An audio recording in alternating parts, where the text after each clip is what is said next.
હાલો મિત્રો, તો આજ આપણે બનાવી રહ્યા છીએ સોયાબીન વડીનું શાક અને ગરમ પાણી મૂકી દીધું. આપણે ગરમ પાણીમાં નાખી દેવા સોયા વડી.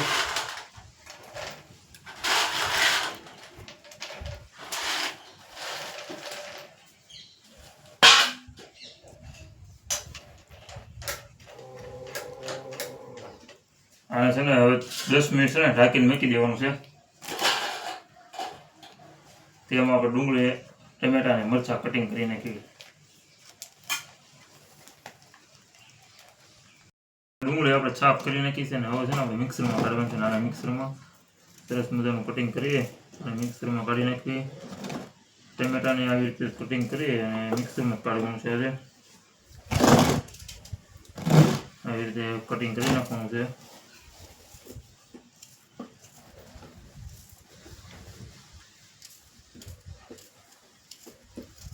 પછી આવી રીતે ધીમે ધીમે કરી નાખવાનું.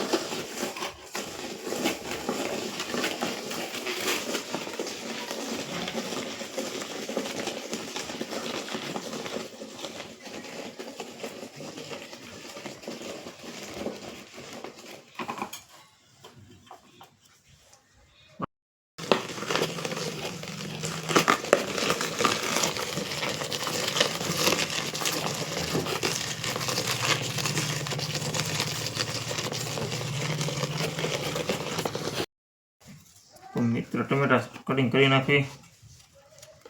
આવી રીતે શીરું કરી નાખવાની પહેલાં.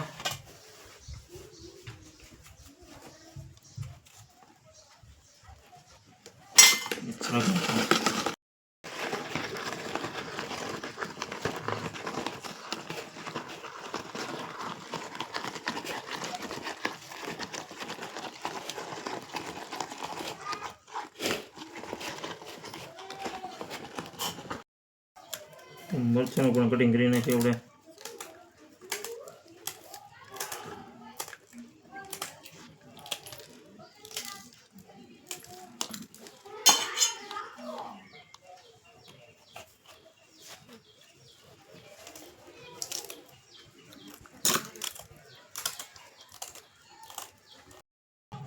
તો આપણે 10 મિનિટ થઈ ગઈ છે એટલે સોયાવાળી કમ્પ્લીટ થઈ ગઈ છે.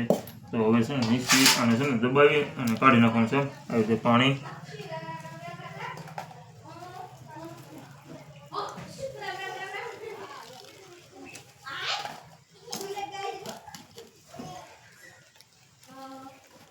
આવી રીતે કાઢી નાખવાનું બધી.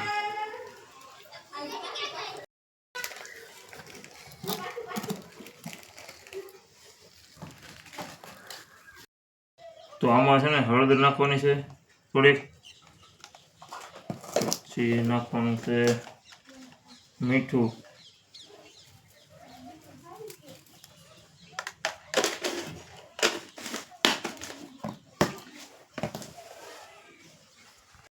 થોડુંક મરચું, થોડુંક જ તે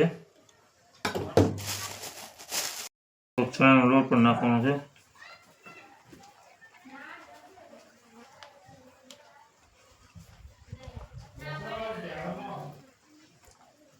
થોડુંક લોટ પણ નાખી દેવાનો અને હવે મિક્સ કરી દેવાનું છે. આપણે થોડુંક મિક્સ કરી દેવી.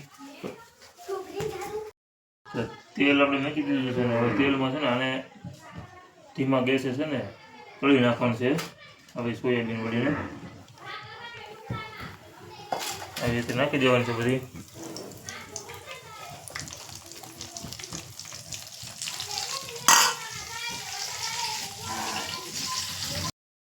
તો આવી રીતે તળાઈ જાય એટલે છે ને આવી ગોળીઓ થઈ જાય ને કાઢી લેવાની છે આપણે બધી. આવી રીતે તે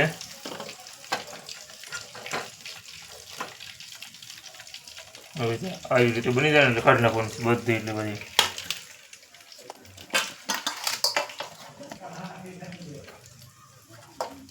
તેલ આવી ગયું છે. તમાલપત્ર પાન નાખવાના છે, તજનો ટુકડો અને મરચું અને થોડોક આ પણ મસાલો.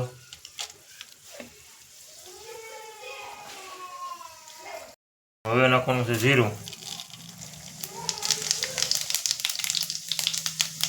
અને હવે નાખવાની છે ડુંગળી.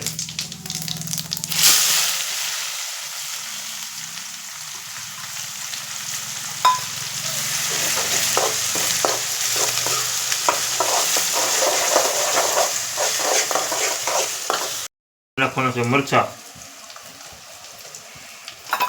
નાખીને હલાવી નાખી.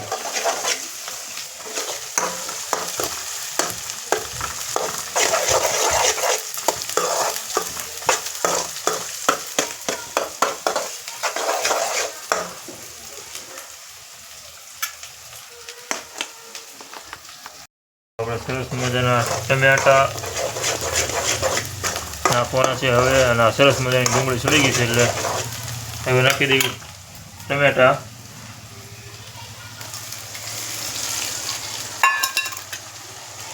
અને હલાવી નાખી સરસ મજાનું મિક્સ કરી દઈએ. આવી રીતે આમ મિક્સ કરી દેવાનું સરસ મજાનું.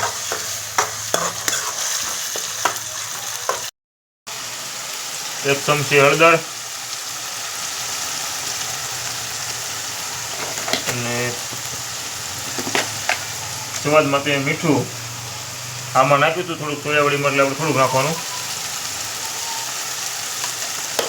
અને હવે મિક્સ કરી દઈએ.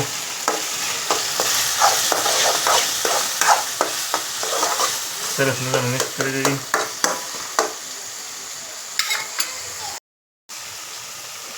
હવે નાખવાનું છે મરચું. આ લસણમાં ખાંડેલું મરચું છે.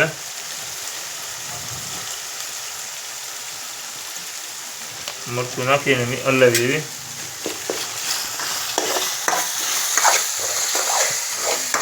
નાખવાનું છે થોડુંક પાણી, કારણ કે આપણે બધું સડી ગયું છે, મરચું પાકી ગયું એટલે થોડુંક પાણી નાખી દેવી અને હલાવી નાખી.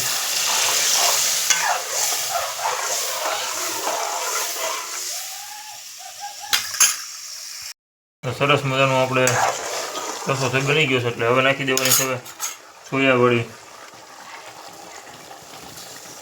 સોયાવડી નાખીને મિક્સ કરી દઈએ. અને આને છે ને 5 મિનિટ એને રવા દેવી એટલે સરસ મજાનું ચડી જાય સોયાવડી. તો આપણું શાક બનીને કમ્પ્લીટ થઈ ગયું છે એટલે હવે છે ને એક જ ચેક કરી લેવી. તો સરસ મજાનું બની ગયું છે અને હવે છે ને ઉતારી લેવાનું છે આપણે.